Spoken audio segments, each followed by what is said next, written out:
Do not think it. Do not think of it. Do not think about it.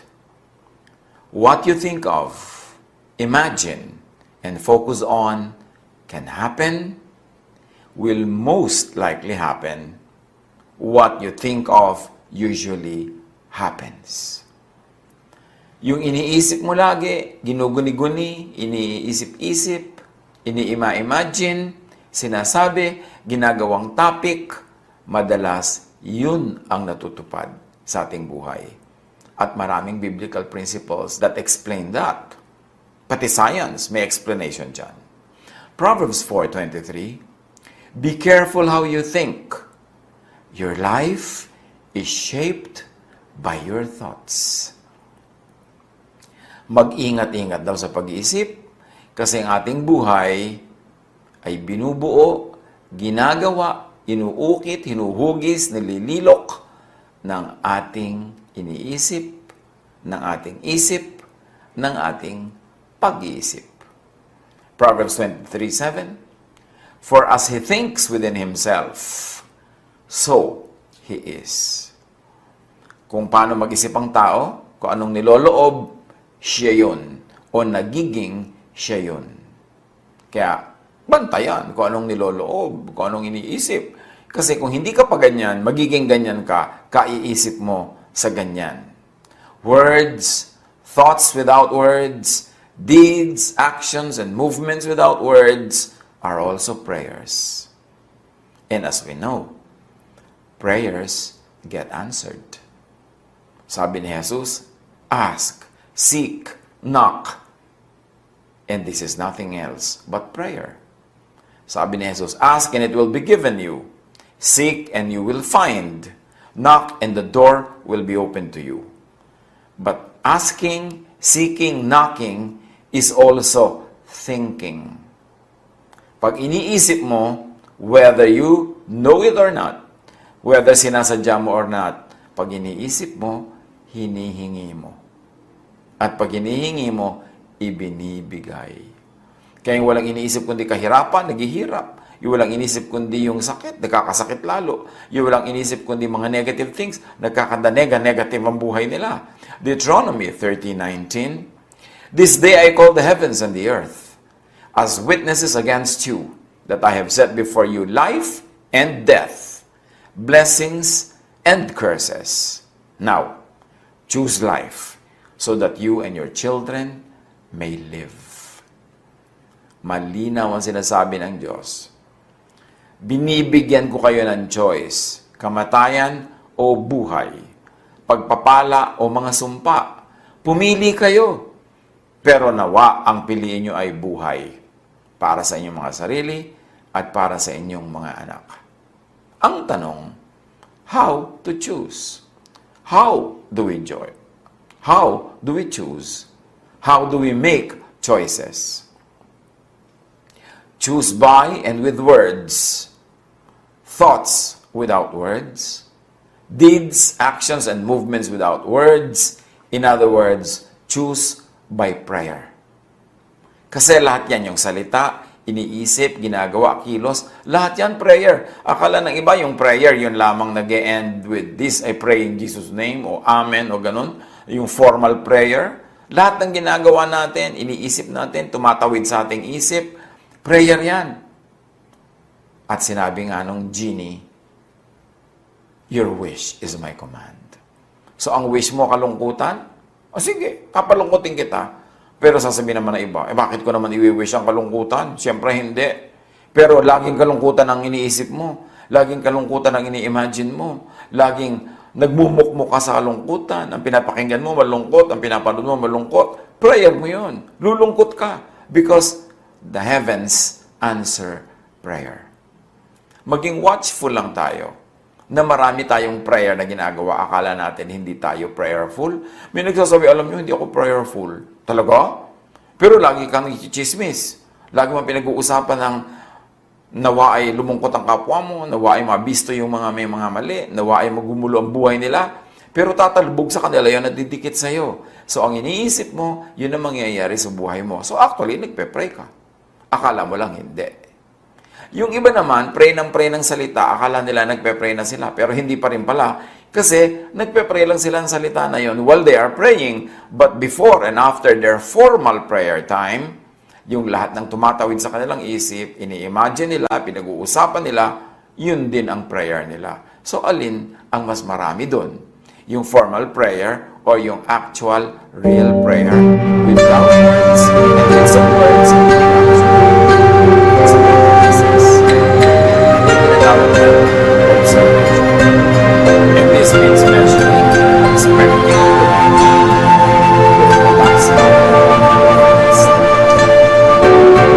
observers intention. If he says something in deference, then selects a particular outcome for the possibilities. Still, sa part of this is the principle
So maraming possibilities pero isa lang ang magaganap o lahat nagaganap pero isa lang ang pwede mong ma-engage. Isa lang ang pwede mong mailagay sa iyong kamay, mailagay sa iyong buhay at sa iyong mundo.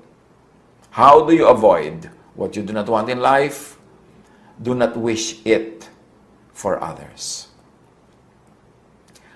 Yung ayaw mong dumating sa buhay mo, huwag mong asamin, iplano na mangyari sa iyong kapwa. Kasi mangyayari yun sa iyo. May reverse din yan, what you like for yourself, wish for others. Kung anong gusto mo mangyari sa buhay mo, yun din ang hilingin mo mangyari sa kapwa. Kasi yung gusto mong mangyari sa iyong kapwa, mangyayari sa iyo. At yung gusto mong mangyari sa iyo, pwede rin yung mangyari sa kapwa mo. Pero yung ayaw mong mangyari sa iyo, huwag mong i-wish na mangyari sa iba. 2 Corinthians 20:14, at the present time, your plenty will supply what they need, so that in turn, their plenty will supply what you need. When this is applied to what we're talking about, simple lang ang sinasabi. Kung ang kariwasaan mo ngayon ay makakatulong sa karukhaan ng iba, darating din ang panahon na ang kariwasaan nila ang tutulong sa iyong karukhaan. Kung paano ka tumutulong sa iba ngayon, ganun din sila tutulong sa iyo sa ibang araw. Kung ano ang gusto mong mangyari sa iba, kung ano ang ginagawa mo sa iba, siyang mangyayari sa iyo. Galatians 6:2, carry each other's burdens, and in this way, you will fulfill the law of Christ. When you carry each other's burdens, each other will also carry your burden. But when you become a burden to others, especially pag sinasadya mo, maliciously, magkakaroon din ng ibang burden sa iyong buhay. Kasi babalik sa iyo. Pinawawalan mo sa langit tulad ng isang boomerang. Romans 12:20-21, if your enemy is hungry, feed him. If he is thirsty, give him something to drink.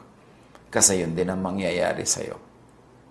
Matthew 7:12, so, in everything, do to others what you would have them do to you. For this sums up the law and the prophets.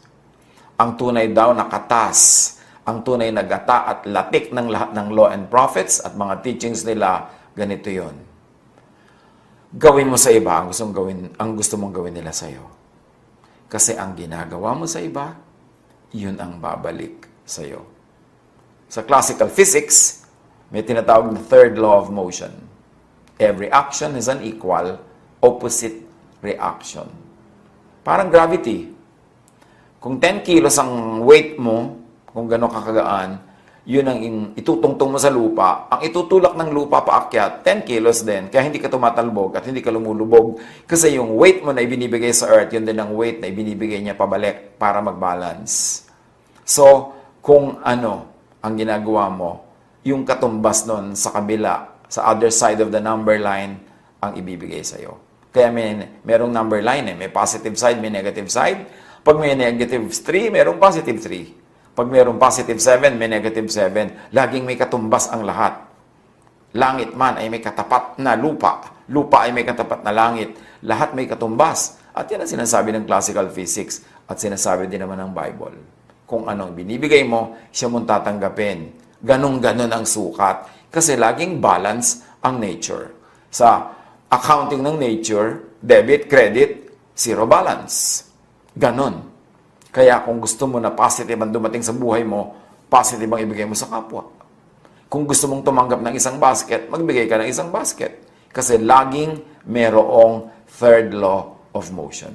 Sa quantum physics naman, sinasabing every particle has its equivalent and opposite or antiparticle.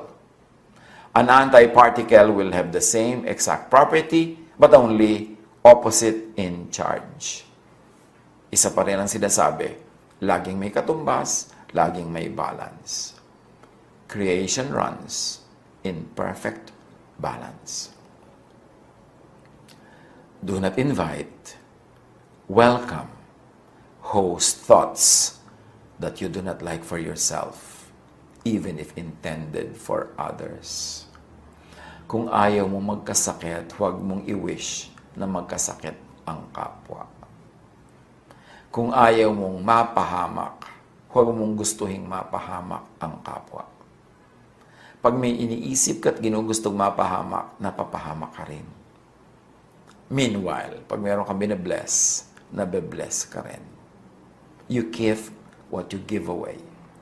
And you lose what you selfishly keep. Genesis 4:7, if you do what is right, will you not be accepted? But if you do not do what is right, sin is crouching at your door. It desires to have you, but you must rule over it. So laging may nagtatempt sa atin. Merong dark side na gustong manaig. Pag pinanaig mo yon, ikaw ang magdurusa. Kaya kailangan, anumang negative, tapatan agad ng positive. Anumang dilim, tapatan agad ng liwanag. Anumang pag-iisip na nega, tapatan agad ng positive. Anumang pessimism, tapatan agad ng optimism. Kasi laging may balance, laging may katapat. Huwag tayong mag-wallow on the negative side. Psalm 51:10, create in me a pure heart, O God, and renew a steadfast spirit within me. Kailangan may pure heart. Kasi kung anong lumalabas sa heart mo, yun ang babalik. Kung impurities ang lumalabas sa heart mo, impurities ang babalik. Bad thoughts ang lumalabas sa iyong isip, bad thoughts ang babalik sa iyo. Matthew 9:4, Jesus said, why do you entertain evil thoughts in your hearts?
mang dumating sa'yo, huwag mong ipadala sa iba. Whether it is thought, it is word, or it is action. God bless us all.